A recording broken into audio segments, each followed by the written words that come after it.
இந்தியாவின் வடகிழக்கு மாநிலங்களான மணிப்பூர், மிசோரமில் பினி மெனாஷே பழங்குடியினர் வசிக்கிறார்கள். இந்த பழங்குடியினர் தங்களுடைய தாயகம் இஸ்ரேல் என்றே சொல்லி வருகிறார்கள்.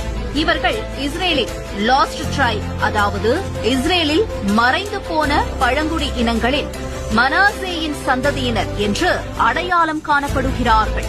2700 ஆண்டுகளுக்கு முன்பாக மத்திய கிழக்கில் ஆதிக்கம் செலுத்திய ஆசிரிய பேரரசால் நாடு கடத்தப்பட்டவர்களின் சந்ததியினர் என்று சொல்லப்படுகிறது. வடகிழக்கு மாநிலங்களில் வசிக்கும் பழங்குடியினத்தவர்களுக்கு அவர்களின் யூத தொடர்புகள் தெளிவாக தெரிந்தாலும் அவர்கள் 1970களிலேயே யூத மதத்தை பின்பற்ற தொடங்கினார்கள். 2005 வரையில் அவர்களை இஸ்ரேல் அங்கீகரிக்கவில்லை.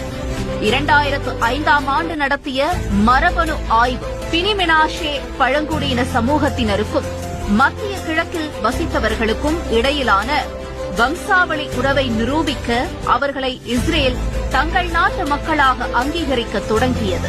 இதன் தொடர்ச்சியாக அவர்களை இஸ்ரேலுக்கு அழைத்து செல்லவும் தீவிரம் காட்டி வருகிறது. பைபிள் சொல்லுகிறது, இஸ்ரவேலே பயப்படாதே, நான் உன்னோடே இருக்கிறேன். நான் உன் சந்ததியை கிழக்கிலிருந்து வரப்பண்ணி உன்னை மேற்கிலும் இருந்து கூட்டிச் சேர்ப்பேன். தூரத்திலிருந்து என் குமாரரையும் பூமியின் கடையாந்தரத்திலிருந்து என் குமாரத்திகளையும் கொண்டு வா என்பேன். நான் உங்களை ஜனங்களிடத்திலிருந்து சேர்த்து நீங்கள் சிதறடிக்கப்பட்ட தேசங்களில் இருந்து உங்களை கூட்டிக் கொண்டு இஸ்ரவேல் தேசத்தை உங்களுக்கு கொடுப்பேன். இதோ நான் இஸ்ரவேல் வம்சத்தாரை அவர்கள் போயிருக்கும் ஜாதிகளிடத்திலிருந்து அழைத்து சுற்றிலும் இருந்து அவர்களை சேர்த்து அவர்களை அவர்கள் சுய தேசத்திலே வரப்பண்ணி அவர்களை இஸ்ரவேலின் மலைகளாகிய தேசத்திலே ஒரே ஜாதியாக்குவேன். இந்த பைபிள் வாக்கியங்கள் எப்படி அப்படியே நிறைவேறுகிறது என பாருங்கள். வருகிற 2030ஆம் ஆண்டுக்குள் 5800 பினி மெனாஷே பழங்குடியின மக்களை இஸ்ரேலுக்கு அழைத்து செல்லும் திட்டத்திற்கு நெட்டன்யாகு அரசாங்கம் ஒப்புதல் வழங்கியிருக்கிறது. இந்திய அரசாங்கத்தின் ஒத்துழைப்போடு தொடங்கும் இந்த திட்டத்தில் முதற்கட்டமாக 2026இல் 1200 பேரை அழைத்து செல்ல இஸ்ரேல் திட்டமிட்டிருக்கிறது.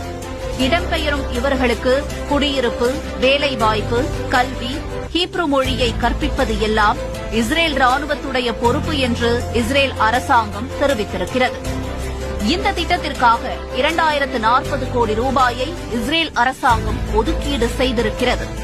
இந்தியாவிலிருந்து இடம்பெயர்வோரை வடக்கு இஸ்ரேலின் கலிலி பகுதிக்கு படிப்படியாக இடம்பெயர செய்ய இஸ்ரேல் திட்டமிட்டிருக்கிறது. இப்போது இந்திய பழங்குடியினரை இஸ்ரேலுக்கு அழைத்து செல்லும் திட்டத்தை மிகவும் முக்கியமானது, சியோனிசமானது என்றும் இந்த நடவடிக்கை இஸ்ரேலின் வடக்கை வலுப்படுத்தும் என்றும் கூறியிருக்கிறார் இஸ்ரேல் பிரதமர் பெஞ்சமின் நெட்டன்யாகு.